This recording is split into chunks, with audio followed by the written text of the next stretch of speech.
And we are live, I believe. I think there might be a little bit of a delay, but hello to everybody that's joining us. Thanks so much for stopping by for our inaugural episode of Tit Talk. Well, look at that. We already have 2 people watching. It's so exciting. I am joined here by some wonderful authors, some bookstagrammers, some podcasters. We're actually waiting for one more to join us. So the party doesn't stop. But thank you all for stopping by. This has been something that I know I've been interested in doing for a while. Obviously, I host a podcast, so I'm in a whole different space. But I have found from reviewing so many books and reading so many romance books that what I've really been interested in is having more conversations about what we love about the genre and also what we want to see change and evolve. Because I think change, the expectations for change come a lot from within the community. That we love it so much, we just want to see it grow and we want to see it become something that reaches out to even more people. So that's at least where I'm coming from. But my name is Kelly. I host Boobies and Noobies, a romance novel review podcast. And I'm going to let each of my guests for today's panel introduce themselves. So I'm going to throw it over to Kara first. Hi, I'm Kara. I am Ms. Kara Reads on Instagram and on Twitter. And I guess I am technically a bookstagrammer. I just get on there and holler about what I feel like hollering about on any given day. Great intro. Emily, how about over to you?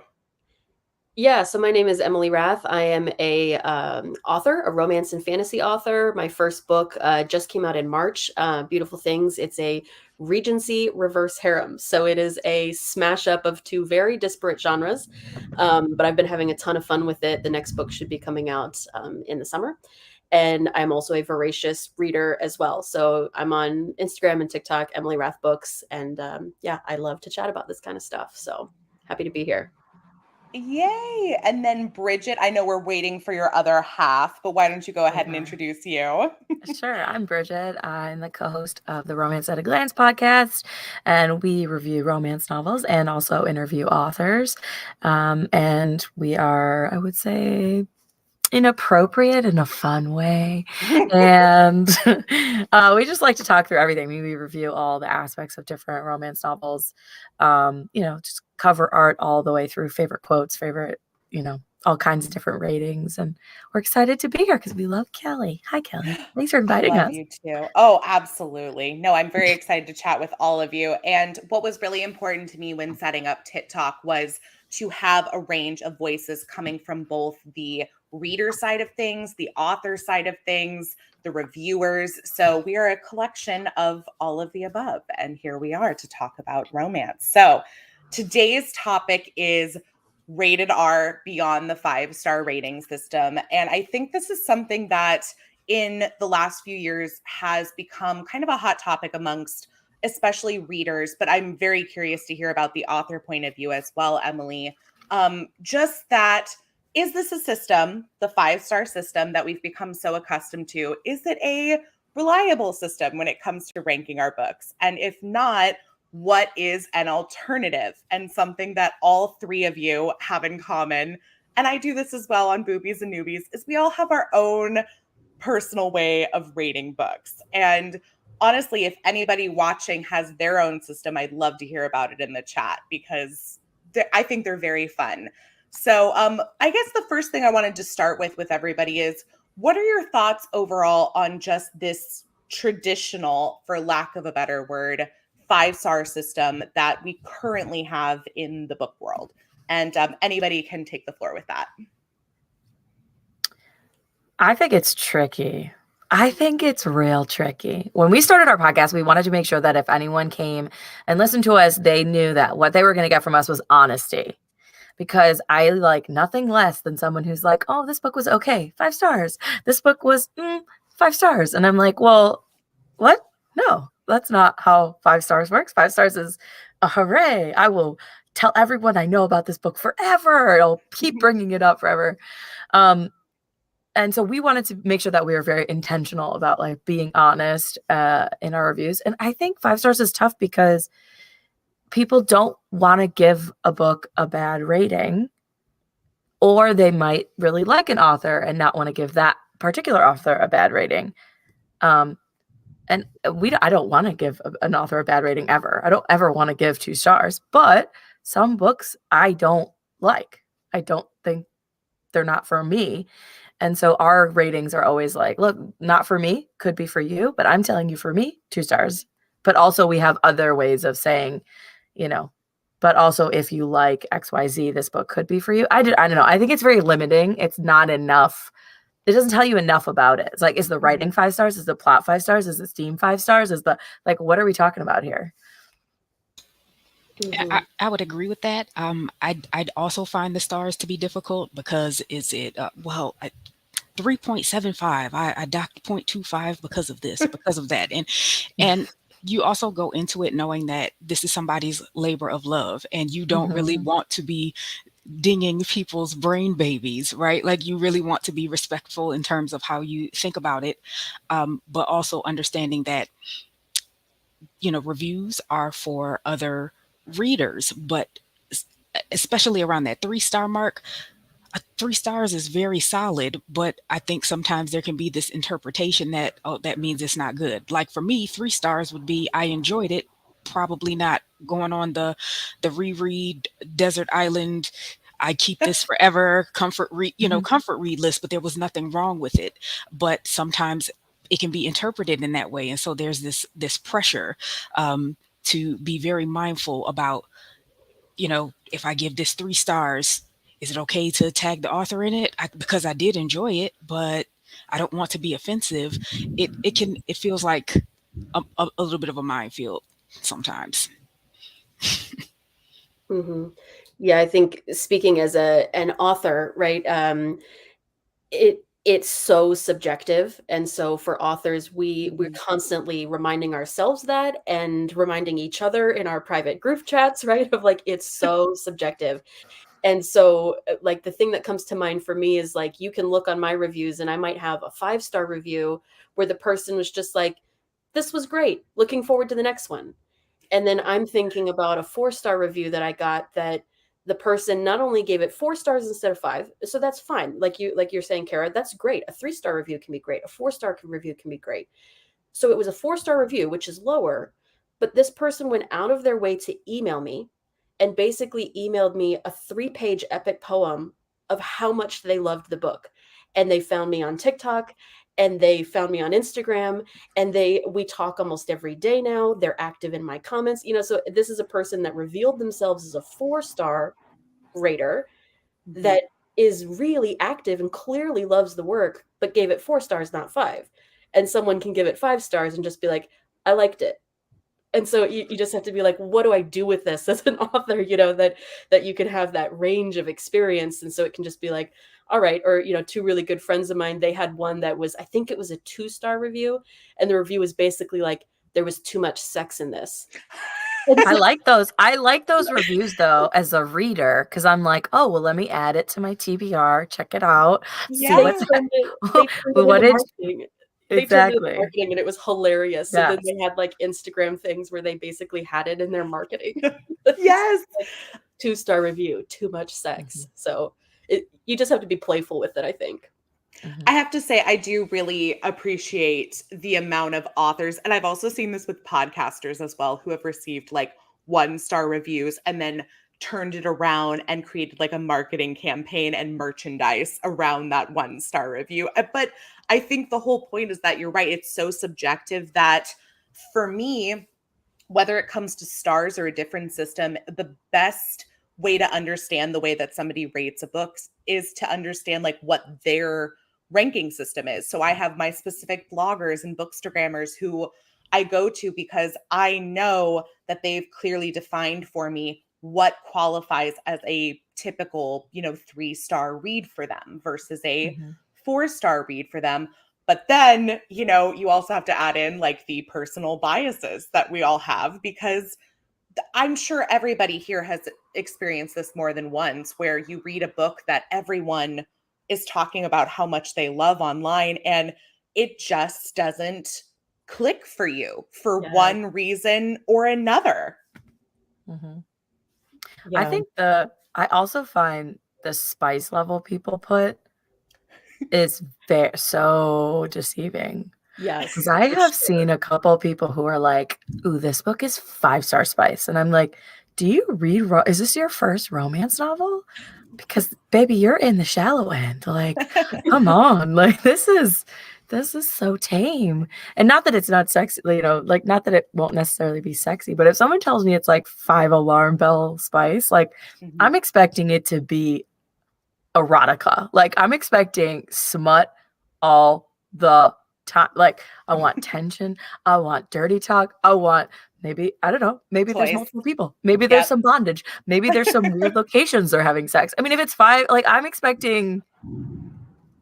And then sometimes I'm like, but this is a rom-com with an illustrated cover and it's not by Tessa Bailey, and therefore I don't think it's 5 stars. Kara's prude poll is like hitting an all-time high. Like which we will get to. I'm so excited for you to talk about that. But no, I agree. I think it's interesting. And I've also found it to be different amongst the different platforms as well. Like I do think we maybe see different conversations being had on TikTok versus on Twitter or Instagram.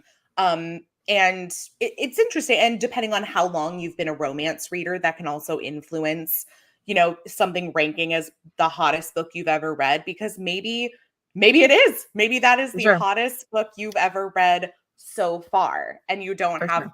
a barometer yet to compare it to. But I'm wondering, have any of you ever left a 1-star review, and what would qualify for the 1-star? Or do you prefer to just not rate books that rank below a certain level for you? I have not left many, but I left a 1-star review for something that seemed to be plagiarized. Okay. Or very, very closely follow a very popular contemporary romance. So I did leave a 1-star review and a lot of comments on that, specifically laying out what I believe those parallels to be. And I've left maybe a few 1 or 2-star reviews for things that, like, the characterization fell completely flat. Like it just seemed like this person was just churning something out because they had a deadline. But those are rare. If there are books that where I feel like this author is a delightful person, I have seen them on the socials and they are great. This particular book of theirs did not work for me. I just mark it as read and move on normally. Love it. I'm going to pause the conversation there just to take a moment for Shani to be able to introduce herself. Hello. Sorry, there was a little bit of a time zone snafu. It happens. Don't worry about it. But I was listening in so that I could get in with y'all here. My name is Shani. I'm the other half of Bridget. I'm excited to be here with y'all today. I love talking romance and all things smut. So yes, can I jump in on your question? Yeah. Oh, I mean, you're ready to go. Go for it. Awesome. So if I've ever left like a 1-star review. So I actually don't really believe in leaving 1-star reviews, because I learned a long time ago when I was driving for Uber that when you leave stars for someone, you're affecting their livelihood, right? So their like entire rating goes down. Like even recently, I hired TaskRabbit, and if I decide to like rate them 1, they may not get booked again, or like people may not pick up their, they might not get a second chance at it. So unless that person should like never, ever, ever do what they're doing again, ever in life, which I actually did have one TaskRabbit who that was the case. But I still did not rate her a 1-star. I called the company and I said, you should never, ever, ever send this person again to anyone's house. But I did not rate her at all. I just left a more honest review with no like as a neutral, so that people knew what they were getting into. So I think when you're rating anything, a book or that sort of thing, if you love it, rate it. If it's middle of the road, rate it. If it's just a total 1, I don't know. I just don't believe in it. I want to give someone a second chance. Books are not life or death. Great point. I think following that, I'd love to hear from Emily, coming from the author side of you, especially when talking about how stars might affect, your livelihood as an author. Yeah, I think there's the two sides of it, because yes, I'm an author, so I'm getting reviews, but I'm also a reader. And so the question is, do I then give reviews? The landscape got super complicated once I published or started down that journey of I try and be careful about what my brand is. Am I going to be the kind of author that's punching down at other authors? You know what I mean? Am I going to be an author that gives out 1-star reviews? I don't want that to be my brand. If you look at my TikTok, I do not discuss the books I DNF. I DNF books like it's nobody's business. That's not their fault. It's often me and my chaos brain and what I am or am not able to read, right? Sometimes it will be because I think the book is not good, right? But so the one side is the author side of me wanting to be careful about what my brand is, and that I am a supportive author of other authors. So if I like a book, I talk about it ad nauseum. If I don't like it, you don't hear me talk about it, But being an author that gets reviews, yeah, it can be hard when you do get those negative reviews, or you can see the effect that it's having.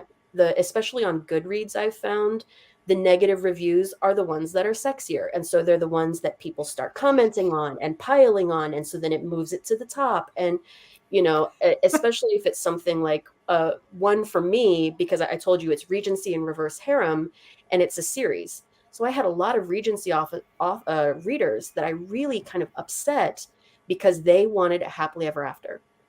But this is a Reverse Harem series. You're going to get one. You just have to wait a book. It's a duology. I'm not even going to stretch you for 5 or 8. Thank you. Wait for one book, and I swear I'll give it to you. But you can see one of my top ranked reviews on Amazon was someone saying they dropped me from a 5-star to a 2 or a 3 because of my cliffhanger. That's how much it upset them.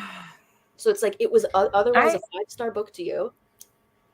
I think my big problem with that, first of all, I'm going to jump in on 2 things. One, I'm impressed you can DNF books, because I always want to know how they end.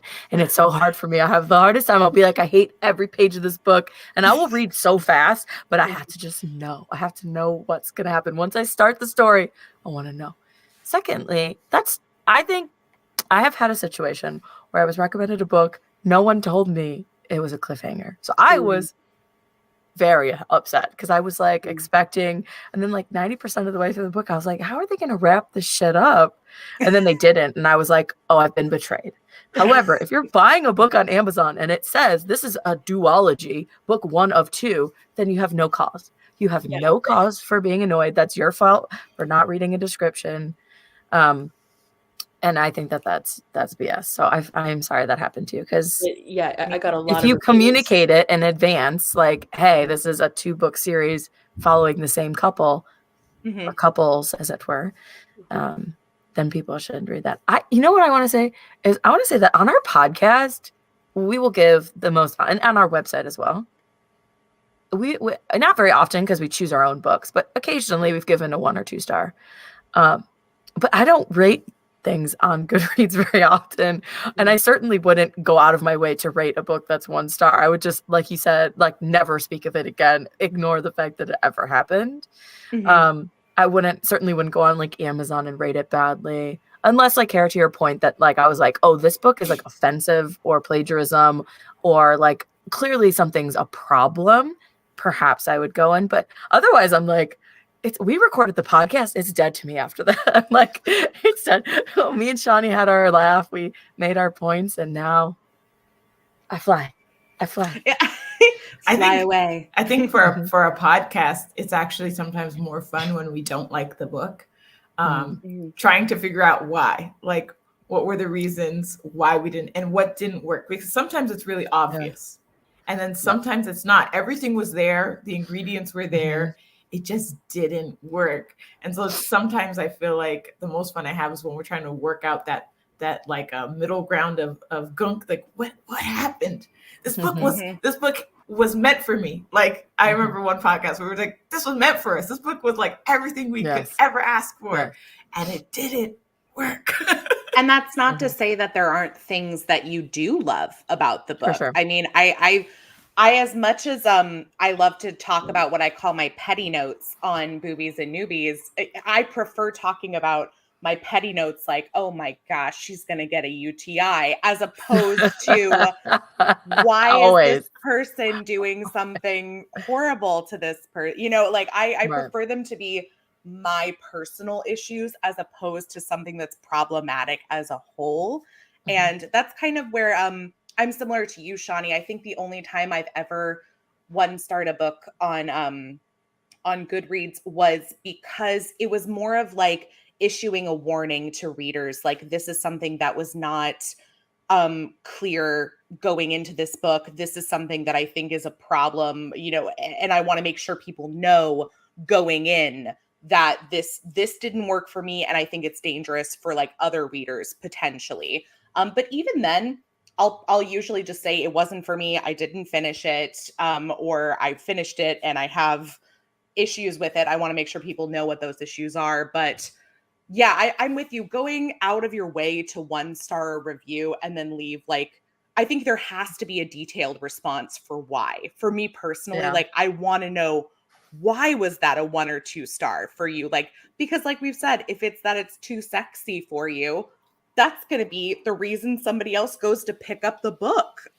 You know, we've seen it where people have said, oh, I didn't like that there was like a pansexual character in this book. That's going to be a reason I go pick up the book. I want that. So it really is interesting that it's more about what people write to go along with the star rating as opposed to the star rating itself, because the star rating is so subjective. I think what can be wild sometimes about these star ratings too is when it is something that has absolutely nothing to do with the book. It came and the cover was damaged. What? Amazon. Like, maybe talk to the postal worker who dropped it off. Like that gets 1 star. So I think to everyone's point, if you're going to do that, at least give an explanation as to what is behind that. And again, making it meaningful for other readers that may be coming behind you thinking about picking it up. I think that's fair. Yeah. Also, I have a quick soapbox, which is adjacent to your question, which is I have read numerous reviews where they're like, this is my 5th book from this author, and I didn't like them all. And I'm like, what are you doing with your life? Like, stop reading that author. First of all, you're ruining their livelihood. Secondly, you don't like their books. Move on. There's a million authors out there. Others. Or they're like, I hate reverse harems, and this is the 10th one I've read, and I hate it still. And I'm like, stop. Just help yourself. What are you like? That to me is like the most insane thing I ever read in review. Like at that point, like, you're just going out of your way to be unhappy. You just want to be unhappy. You're like, a masochist at that point. You're just What like, bring on the pain. Yes, right. Like, we've had books on our podcast or tropes or whatever where afterwards I've been like, yo, we're just that type of book that's out for me for life. Like, we're not doing it ever again. Or she'll be like, look, I can't do that trope again this year. Okay, try me again in 40 books, but I'm not reading it this year. And that's so much healthier than us like continuing to choose a book, to your point earlier, Kelly, that we know I will have an issue with just based on like the base. Mm-hmm. So I agree. Well, this is perfect because I want to segue into like how we do rate our books in addition to the 5-star system, because I think that all of us still rate on the 5-star system across platforms like Amazon, Goodreads, because that is what is there. Like, so if you are on those platforms, that's sort of like the option for you. Although we all have our own personal systems as well. But Liz from Reader Seeks Romance mentioned that one of the ways she's heard other people rate books on podcasts is buy it, borrow it, skip it, some variation of that. Although it is still very subjective because you need to understand, you know, does it work for you or not? I will say I did go to dinner last night with some friends and somebody told me that their system for recommending anything is, did I like it or did I not like it? And like, period. And which I did appreciate the simplicity of that as well. But yeah, let's go ahead and dive into our own personal systems. I do have some screenshots of things to share. I just don't know if I've actually ever shared something before. So let's see. I might try to do it. Okay. Let's see if we can do it. Maybe not. It might be too much for Kelly to try. But I want to hear from Cara first, because Cara is on Bookstagram, and specifically Bookstagram. Not your. I know you're on Twitter as well, but you focus most of your reviews and discussions about books on Bookstagram. And I'd love to, if you could talk about a little bit what your system is, or systems, because I know there's a few, and how you came up with them. So I've always been a reader, but before I got into this space, even just as a follower of other Bookstagrammers and influencers, my reading was very much trad pub, very cishet, just whatever you could find either at the library or wherever you can find in your local bookstore. So learning more about different subgenres, other authors that were out there, indie authors, getting familiar with some of the offerings on Kindle Unlimited definitely opened up a new world. And so there was someone that I was following that was having quite a positive reaction to some books featuring orcs. And I mean, they are absolutely raving about these books. And I'm like, was it romantically inclined reviews and it was Kate? Because I think it was probably Kate. No, it was actually Eliza MacArthur Wrights and Bisexual Book Nerd. Okay, yes. And I believe they both had, I think, some pretty good things to say about CM Nescasta's Girls Weekend and Finley Finn, The Lady and the Orc. And I had just watched a live that they had done about Ice Planet Barbarians. And I was like, okay, see, I like their takes on Ice Planet. I was enjoying those. Let's go see what these orcs were about. And I should have minded my business. That's really what I should have done. Because it really was a whole new world, right? Oh yeah. And so much sperm. Right. It took me to a place and I had a moment. I transcended. And so that is kind of what sponsored or prompted, I should say, like my first prude poll. And it was just like, all right, for someone who is the prudiest prude that ever pruded and just was not ready for any of this, let me explain to you all what I have gone through here and kind of what some Bookstagram has sort of taken me through when introing me to new authors, new tropes, new very niche and specialized things. And so that's where that came from. And it was just fun for me to come up with that. Okay. Just a new way to articulate something, playing around, having fun with alliteration. Then I had the square up scale because sometimes I want to fight the people that I'm supposed to be rooting for. The prayer closet. That's so good. There's the square up scale as well. Right. Because I read Priest by Sierra Simone, and like if Tyler Bell was real, it would be on site every time. I just every single time, just fight him in the street. There was the feelings factor because sometimes I just emote and am trapped in my feelings and wanted to express some things in that way. And so, and I think to Bridget's point earlier, like when you talk about the heat system being so subjective depending on where you are. Is it steam? Is it spice? Is it heat? Is it 5 flames? Is it 3 jalapeno peppers? Like everyone's going to have their own interpretation. And so this was just my take on it. Yes. And I'm mad a lot. So I did get mad because someone tried to make me believe that this one particular book that an accidental orgy happened. No. Yes, I reject it. I reject it with every fiber of my being. I was so mad. I was so mad. Oh, here it How is. Does one get invited to and another penis slipped in, then another penis slipped in. Asking for a friend. I just, you know, How does one find said accidental I origin? will. I told this on our podcast, and I will tell it again here. I did. Speaking of accidental orgies, I did have a threesome that turned into a foursome on accident. I reject it. Essentially, You could leave at any moment. Like, see, the thing is, you may not understand what's happening when you walk into the room, but you can always go. Like, I did say the person joined, and there was a moment where I was like, I mean, okay, I feel that we can proceed. There is no accidental participation, and that is what I feel like the people were trying to argue about, and that, like, I'm 10 toes down. I'm firm on that. I will stand on that.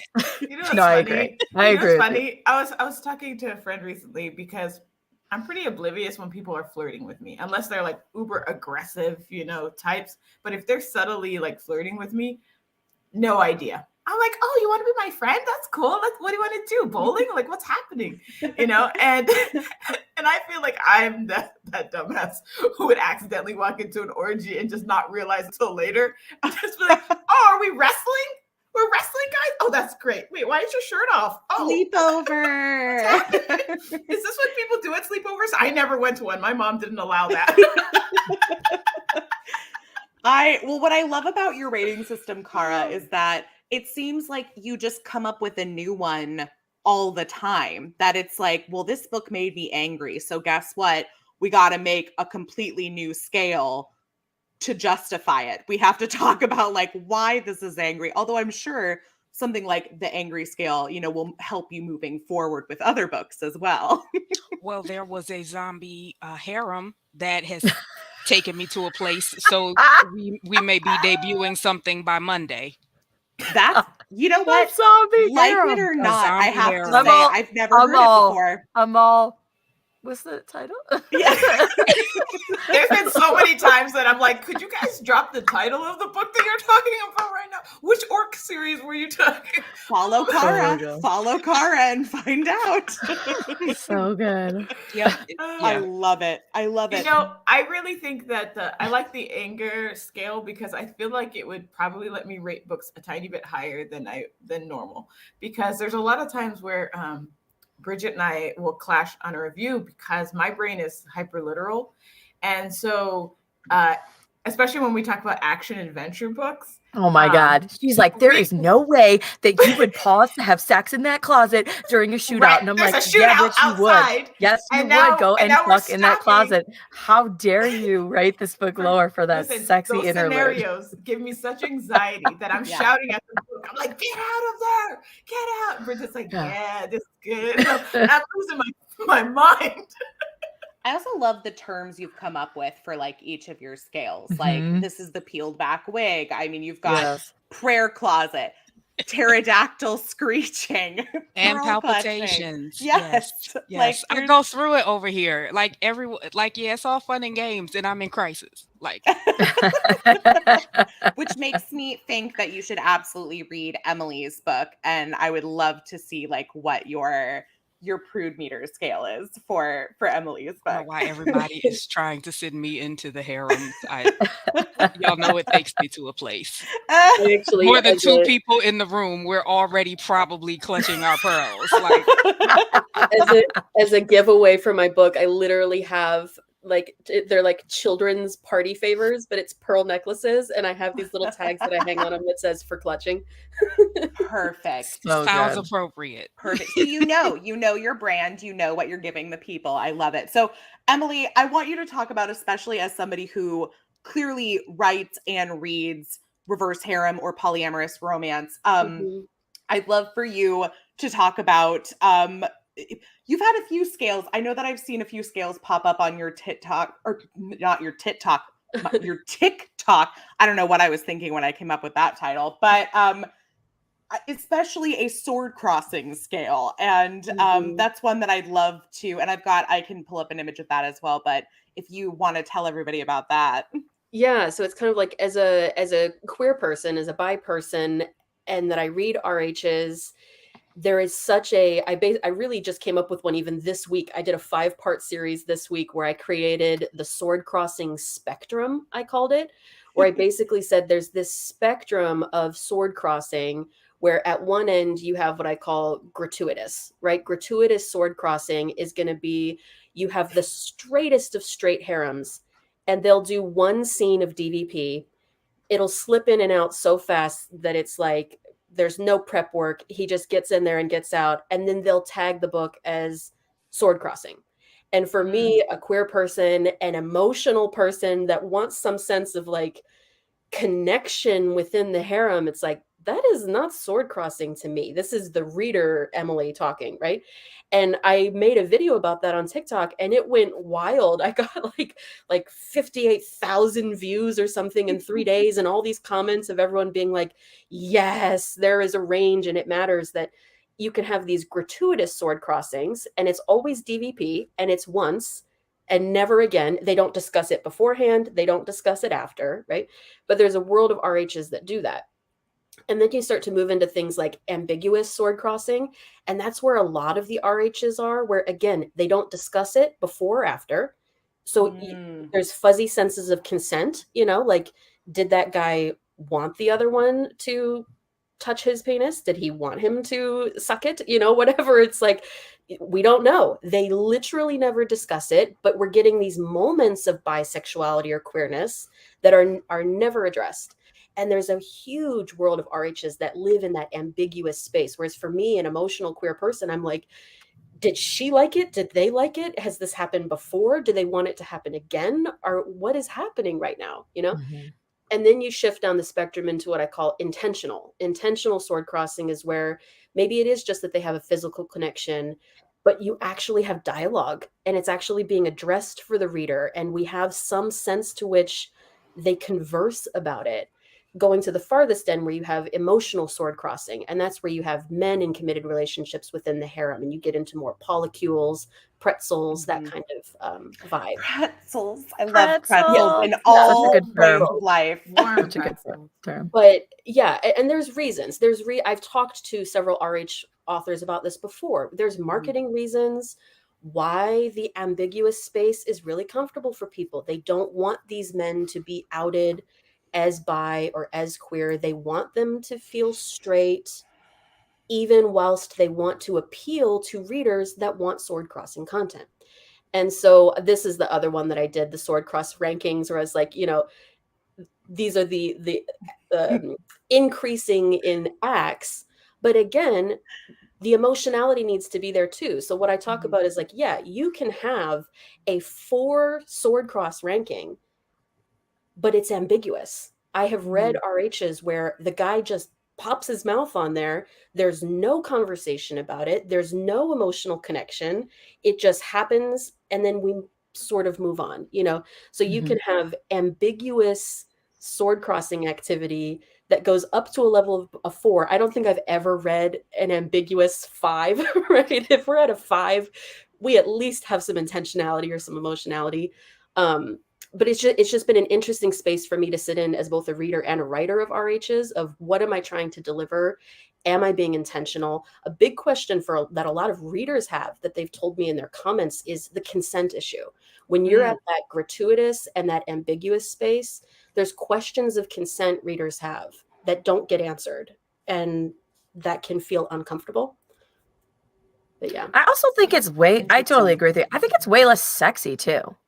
Like, I read romance, like I could just watch porn, but I read romance because I get to have the feelings with it. So even in a really like erotic, smutty story, you still get to like be in that person's head as they think about how this feels to be vulnerable for the first time. Or like you said, like if you're in some sort of poly situation, like how do they feel, or what do they say when they see their 2 partners now like talking about maybe getting down? Like, are they excited? They're like, I would love to see that. And they're like, do you want to see that? I do want to see that. And now as a reader, I'm like, I want to see it too. I want to see it too. Yeah. And so like, I think even in, like a traditional sort of male-female romance novel, like I don't want people to like blow their load too soon, because then if I don't get to hear, and like if I like reading it is fine, but if they're not talking, or if there's not like mental stuff going on where I get to be a part of that,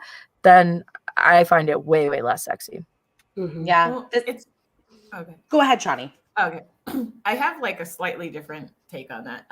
So the older I've gotten, Shani, don't disagree with me on here. You're supposed to be my partner. Well, I'm just gonna add. It's in I'm just kidding. To, you know I'm just kidding, Shani. Everyone who listens to us knows that we argue about shit all day. So now the older I've gotten, this is actually a thing we talk about a lot. I'm like, am I like a mature reader? Because the things that got me off when I was younger, I'm like, oh, that's a bad relationship. No, why are they doing that? Can't do that. Red flags. You know, like it's almost the fun a little bit has been taken out because I'm like reading it from a different viewpoint as somebody who wants a healthier situation for for the characters. Right. But when I pick up like a dark romance, I'm not looking necessarily for consent. I'm not looking necessarily for the murky. I'm prepared for the murky. That's why I've picked it up, because I know that these things come with that.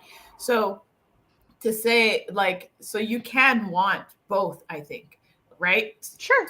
Like when you're reading books, you're allowed to sit in the taboo. And that's the reason you're alone with your taboo. Nobody else knows about your taboo. And I think that even just the boom in readership, I think that we've seen in the last years is because people are writing in those taboos that nobody was talking about before. So I like the scale itself, actually, because it allows for people who do like ambiguity to pick their level of ambiguity that they're willing to engage in. I think that's a really useful scale, because to me, if there's like a scale from like 0 to 10, 10 being like there was no consent, right? Like hard no consent. I might only want to be around the 5-ish, 6-ish mark. I want to be like, oh, that could have been, So I don't know. I think that there's definitely a place for that, and I think it's a very good tool. I was just looking at Emily's scale. One comment, the water signs only. Yeah, what is that? No, I'm gonna go slide down the wall about that later. I just needed to put that on the record. I am absolutely like crumbling inside. Yeah, so I joke about that because I am a double Cancer. I am a double water sign. And so I joke that for us water signs, I have this in my spice ranking as well, is like, you can get me there with eye contact. It's like not all people are created equally. And so for water signs, I feel like especially a 5 sword crossing is fine, sure. But you give me some eye contact that can be spicier than that, right? So that's kind of the joke that I have is us water signs, our chaotic water signs. Eye contact gets us there. I love it. I mean, whatever does it. Well, and like Shani said, with dark romance, I think there's an expectation going in that there's definitely, I have different expectations going into reading a dark romance than I do to going into reading a non-dark romance. But at the same time, that's not to say that every kink or taboo subject in a dark romance is going to work for me. Like there are going to be ones that I'm attracted to that doesn't necessarily create a blanket over the rest of them that I'm also going to love them. Yeah. But really, I think that's a whole other conversation that we could have on Tit Talk. For sure. So, Bridget and Shani, let's talk a little bit about how the two of you rate your books on Romance at a Glance. I do have a graphic from your review of Firefighter Sea Dragon, which I'm sorry might be one of my favorite titles. I can see Kara's That's why I picked going, it. That's 100% why I picked it. They told us like, what we were in for. Like, Shani, it's a firefighter, it's a sea dragon. She was like, I'm into it. I was like, it's on the list. That's it. I'll bring it up. Like, yeah, and I was like, is he a sea dragon who fights fires? Like, I was like, are we getting so many things in one title? So we rate a couple different ways. So we do like a traditional 5-star rating, like should you read it? But we also rate the heroines, or heroes, or all of, if it's a multiple, we'll rate every single character who's an MC separately, so that like, hey, we liked this book. However, the heroine was a little annoying, or the hero did this really stupid thing that pissed us off. We still like the book, but we are mad about whatever it is. Like my pet peeve is when they leave them for their own good. Hate it. I know my own mind. Don't leave me for my own good. And then we also do a McDreamy to McSteamy. So, and sometimes we play around and like Mick Loch Ness Monster me, and I'll make up like really like funny ones as we go through. But kind of telling you like, is the main male MCA, you know, is he going to give it to you nice and sweet, or is he going to take you to Pound Town and maybe tie you up? Or in this case, is he a Loch Ness monster who's, you know, going to shapeshift or something like that? And then classy to nasty just kind of tells you a little bit about what kind of sex you're getting. Are we going vanilla, classy? Are we somewhere in between? Are we, you know, is there going to be BDSM? Is there going to be, you know, what kind of like what type of sex the characters are having? And we on our podcast, we don't read Closed Door. I guess in the classy to nasty, we'd probably just put Closed Door, but we don't choose books that have Closed Door.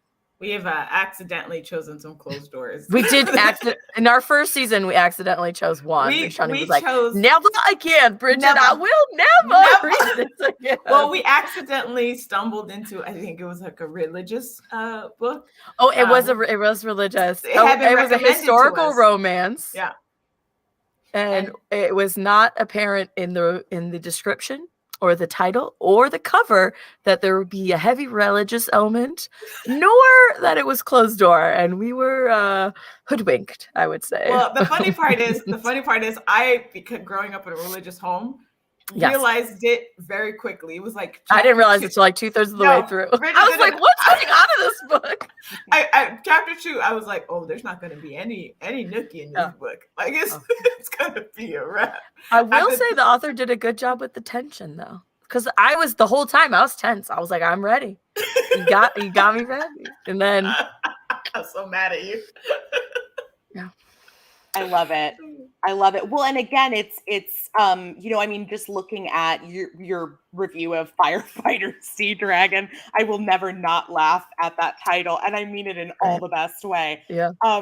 There's difference of opinion between the two of you because you're also two people giving a book review as well. Yeah. I mean, like, there'll be books where I will be like, "Look, I know you're not going to like this book, but this is 5 stars for me. I will reread this book 10 times. And Shani's like, "This is 2. I did not like this book." And I'm like, "I know you didn't," because it's like suspense or whatever. And then there's some books where she's like, "The plot was a little weaker for me than I wanted. However, 5-star smut, I'm giving it 4 stars." And I'm like, "This book was 3 stars." But we also refuse to do half stars. We made a decision early on. You better nut up or shut up. You choose your star rating and you stick to it. No, none of this like, because then I knew we'd get into the like, well, it's like a 3.75. We'd be trying to like, I was like, no, you just gotta be firm. Guilty. I am absolutely guilty of the half ratings. Like I can't help it. I wish they were everywhere. I wish I could do half stars on Goodreads. I wish I could do half stars on every platform. So yeah, I'm with you. Well, and on Boobies and Noobies, we rate for heart, humor, and heat because I have limited myself and I love alliteration. So really, I've done this to myself. But what I find difficult is that when I give ratings, especially when it comes to heat, I find that because I've established a scale for people to understand that this is what qualifies as a 5 for me versus this is what qualifies as a 10 for me, it's not even necessarily my personal preference when giving that rating anymore. It's not, this is a 10 for heat level for me personally, even though there's just lots of great eye contact and wait, so is your 10 like based on like the number of sex scenes, or how do you qualify your heat rating? So for me, for Boobies and Noobies, I have like basically established for my readers and listeners that on a scale of 1 to 10, 10 being the very best that it could possibly be, the best, whatever that means, 5 and above means that it is an open door sex scene, that there is something on the page. Below that, you might have some kisses, you might have some foreplay, you might have some closed door action, but once you get into the room, it's at least a 5. And then from there, it kind of escalates in terms of the number of scenes and also the variety, I guess, of acts being had. So to get into like the 9 to 10 region, we're talking about there's got to be some butt stuff. There's got to be some toy play. there's got to be Yeah. at least 2 to 3 scenes going on. So we're talking about your Katie Robert, Nikki Sloan, somewhere in that range. But there have been books that I've read also. And again, this is where I feel like I've painted myself into a corner, and I always doubt my own scales at this point, is that a 9 or 10, in my personal opinion, might not be a 9 or 10 on the heat scale for what I've established for listeners. And so Interesting. it kind of becomes, again, is this me rating for my personal opinion, or is this me rating for consistency for other readers to know what they're going into, that they're picking up this book and be prepared for a Katie Robert level of spice, or, it's not that high, even if it's a 10 for me. So that's always where I have trouble with scales personally, is just, is this something that I'm rating based off of my personal feelings, or am I also taking into account the other readers that I'm recommending this for? I think, I like to hear how everybody does their scales. And I think when we came up with our scale, like initially, we honestly were like, this podcast is just for fun. We didn't know how long we were going to do it. We didn't know, we didn't know what was going to happen. So we didn't take it too seriously in terms of like how we did it. We just thought it was funny. We're like, oh, we're going to rate. Also, we knew for sure we would be unable to count sex scenes. To be that, I was like, in the long term, I said, neither one of us is the person who's going to be the one doing that. I said, so we're going to have to just go off sheer emotion. It's 5 peach booties because I liked her. She's a badass. She kicked his ass. She slayed a dragon. She's 5 stars. Like, that's it. Like, we don't even have now that I'm thinking about it, we don't even have a specific Steam one. We just say, like, we'll get on the podcast and I'll be like, how'd you like the book? And Charlie will be like, it's hot. This hot. And that's like we don't even have a specific heat rating. No, but I think like a 5-star. Like occasionally we'll just be like 5-star smut, but we don't really have like a specific. Yeah, so it's really, I think like we approach it really cheeky. We go off sheer emotions. Sheer emotions, like yes, fine. Pick it up immediately if you haven't picked up now. This book. And one of the things that I have found as a byproduct of doing the podcast, which I think is actually really cool, is that because Bridget and I come from like very different backgrounds, we have such different world experiences when we're talking about books, about sex, about this. So many people have told me at this point that they actually listen to us because of how much read the books. They don't read the books. They like our relationship. They like our relationship advice in relation to the book. So every book pulls up a new scenario that we talk about and that we get into. And that's the thing that they want to hear about. So there's a great portion of people who read the books, but then there's a great portion of people who just literally want to hear us talk smut and sex and where things go and what's supposed to happen and what, like. There are no rules. You can listen for whatever reason you want. Yeah. It's true. It's true. I feel the same way as a listener of podcasts. And I don't read every book that I see being reviewed, on Bookstagram, on Book Talk. I might leave a comment and say, that sounds like fun. Or, I love this journey for you, but it might not, there's just so much out there that it's, so many books. You can't be expected to read every single one. Also, one of our patrons told me, she wrote me and said that she cannot read dark romance, right? It's a hard no for her. However, she has FOMO. She wants to know what happened in the book, but she doesn't want to be a part of the journey. So when we give the synopsis back, that's enough for her to like enjoy the dark romance without actually having to read it. And I thought that was interesting because I didn't even think about that. I love that. Yeah, probably because we're laughing so hard when we talk about like crazy stuff that happens in dark romance. Firefighters kidnapped again. Kidnapped. I'm so over kidnappings. I'm just so over kidnapping, just in general. I like. Whereas I'm sure there are plenty of people who are like, give me all Kidnap the me more. kidnapping. No, Give I me love more. kidnapping. Like, I love kidnapping, but like sometimes, especially because I'm a mood reader, right? Yes. So like I'll go months without reading a book at all. And then months binging everything that I can possibly get my hands on. And the thing about it is when you start reading books back to back, it makes it you more critical of the actual book. There was a series Bridget and I reread that we read years ago that we loved. Well, it came out like 3 years. The Black Dagger Brotherhood. We don't have to be coy. We did like 14 episodes, Shani. People know. People know. But when we read it back right after each other, like each book, we were like, this does not make sense. There's some inconsistencies. What's a timeline? What's a timeline? Yeah, like this character they've built as kinky, super sadistic kinky until like book 4, we get to his book, not 1 ounce of kinky sex. Not one. Like, and when I read that book, I was, I don't know, in my early 20s. So like, first of all, what was super kinky to me then is child's play. It's child's play now. Also, like I didn't notice the inconsistencies because of the time intervals between the books. I just had a vague recollection how the last book ended, and then you jump into the new story. You read them back to back, they don't hold up. And so that was a thing I was like, wow. Yeah. Fair enough. Well, and obviously our tastes change over time.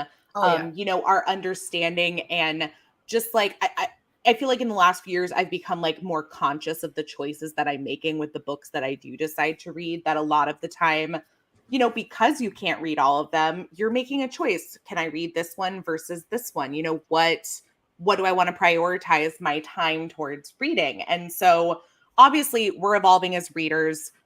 The books are evolving, you know, the writers are evolving, things are changing every day. Some a little more quickly than others. But let's wrap this up. And I just love to know, I mean, judging by all of our scales and how different they are, and obviously each of us focus on like some more niche topics too, I feel like, in some of our ratings.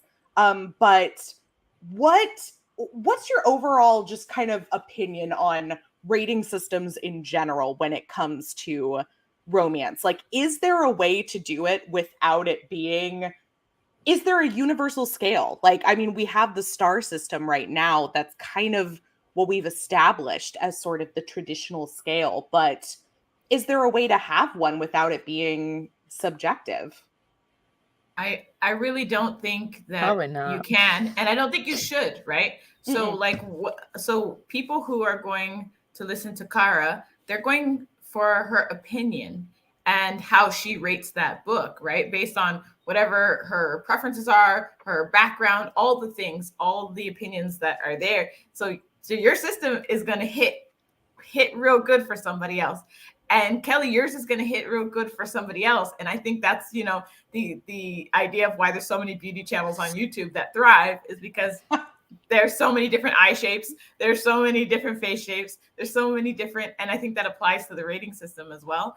You know, let people find the person who rates the way they love and the way they need to be loved. You know what I'm saying? Like, I think that's all we really need, is just to find our community within, you know, romance. We're each our own beauty channel. I'm just saying. That's the tagline.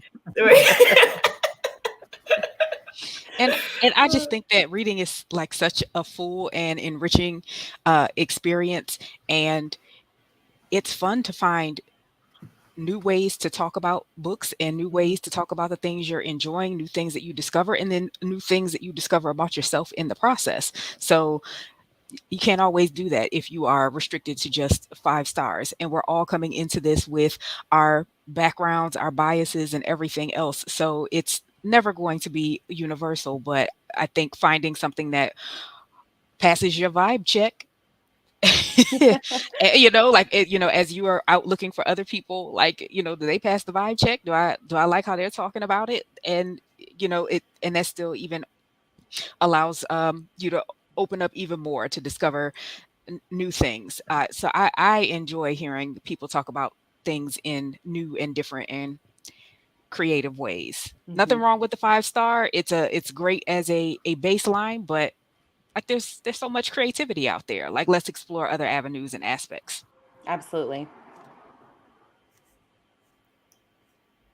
Yeah, and I think just because something I've loved to see, especially on Book Talk, is how many book talkers have embraced questioning their sexuality through the romance books that are out there now. You know, I think there's such a space that is opening for people to think about gender as a spectrum and sexuality as a spectrum and kink as a spectrum.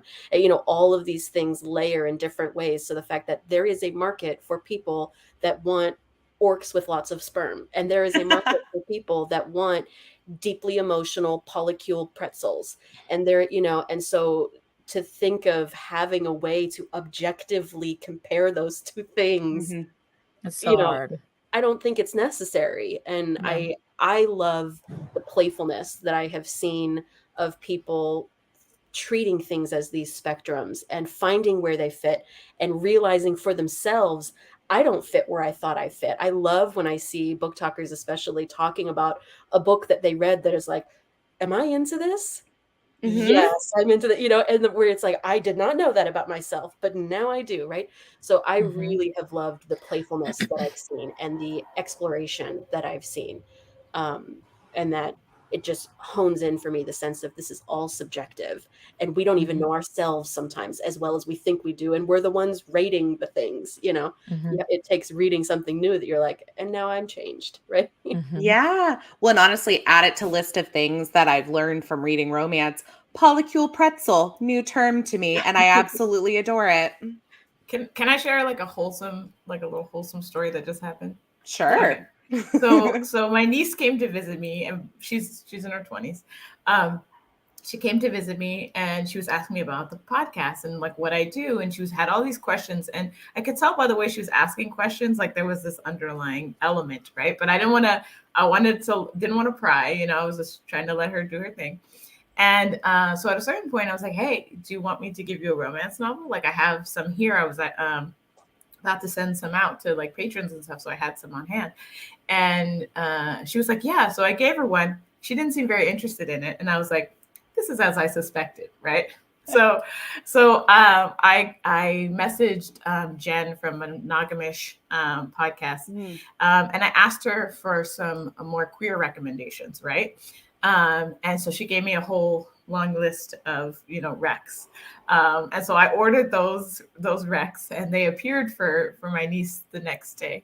And it was so sweet because she like immediately like came out, and she said, "You're the first person that I've come out to. Nobody knows at all." And I was able to hand her these very sweet romantic like queer like novels. Mm. And I know that they're opening the door. I don't know where she's gonna go off on the kink spectrum of whatever, but like it was like the gateway, and I just felt very like it was just the sweetest moment for me because like when I was a kid, it was very demonized to read romance novels. It wasn't like a safe thing to do, and so it was nice to be able to be like I'm here for you, whatever you need. Also, here's some queer romance novels. Enjoy, Mhm. do your Mhm. thing. So Best aunt ever. I love that. Well, and I'm sure, you know, we could talk about like the different times that we were introduced to reading romance and what that looked like, but there's so much accessibility today. There are so many different romances. We're seeing different characters on covers. We're seeing different body shapes, different, you know, there's so much being represented today that wasn't, you know, at least 10 plus years ago when I started reading romance, that I think now is like the best time to become a romance reader if you're not already one, just because there's a lot more opportunities to find characters that look and sound like you and have experiences similar to yours. If that's what you want to read. If you want to read orcs and dragons, that's totally fine too. But I think that there are so many more options today when it comes to the books, when it comes to the reviewers of the books, when it comes to the different scales that we're each presenting for our ratings for books, that you just have to find what works for you and roll with it. So yeah, I love that story though. Thanks for sharing, Shani. Yeah. thanks for Yay. having us. Yay. Yeah, absolutely. Before I let y'all go, thank you so much for joining me. But I'd love it if you could each just share where people can find and follow you, because obviously from watching, everyone's going to know that you all have different scales now. And if people want to hear more about sword crossing, they're going to head to Emily. And if they want to hear more about, the prude pole, they're going to head to Cara. So I want to hear where they can each find and follow you. I'm at Miss Cara Reads on Instagram and Twitter. Great. And I'm Emily Rath Books. I'm most active on Instagram and TikTok. I do have a Twitter. I'm never there. I just made an announcement on Twitter and had like this flood of new followers. And I'm like, I'm not here, but thank you. Thank you for this. So yeah, I'm never on Twitter, but I do have one. That's exactly us. We have a Twitter. We claimed it. Do not use it. Yeah. We're Romance at a Glance. You can find our podcast anywhere that you listen to podcasts by searching Romance at a Glance, or on our website, or on our Instagram or TikTok are the places we're the most active. Easy peasy. And I'm Boobies. Easy squeezy. Boobies and Noobies. You can find me at Boobies Podcast across the platforms, except for TikTok, because Boobies was too pornographic for them. So I'm Boobies Podcast with 2 zeros instead of O's. Take that, TikTok, or boobiesandnoobies.com. So this has been such a delight. Thank you all for hanging out with me and sharing your systems. And thanks to everybody who joined us to watch. So everybody have a lovely day wherever you are. I know it's rainy for all of us, but have a wonderful one. Not me. It's 109 here. Let me tell you right now. Ooh, you wish it was rainy by you. I want some rain. Thank you, Kelly. I appreciate you. Thank you, Kelly. Thank you. Bye.